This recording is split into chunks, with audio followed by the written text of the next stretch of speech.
The Ottawa Auto Show opened today, and car dealers are touting new emission standards. 43 kilometers of electric range. Within an hour of opening, the Ottawa Convention Centre was busy with people browsing the industry's newest vehicles. This year's auto show comes on the heels of a new report that measures the cost of air pollution from vehicles on human health. Amir Hakami co-authored that report. He says they can pinpoint the impact down to a single vehicle. In Ottawa, this is the effect on healthcare costs.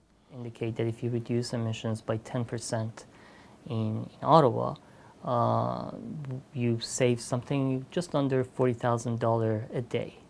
Those savings are from the premature deaths that can be avoided by lower vehicle emissions. Amanda Pappen is a PhD student and co-author of the report. She says that new car sales are not necessarily a bad thing.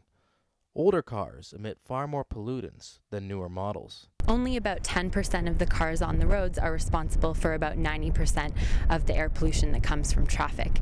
And although car manufacturers have become increasingly better at controlling emissions from cars, the best way to reduce air pollution from traffic is to remove those vehicles from the roads.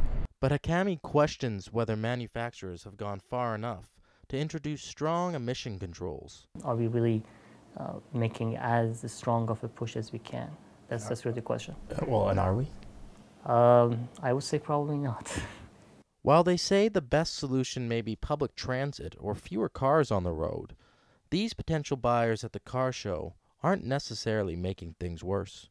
If swapping out old cars for new cars can help reduce emissions, then maybe environmentalists and the car dealers here are not as far apart as you might think. Drake Fenton, CJTV News, Ottawa.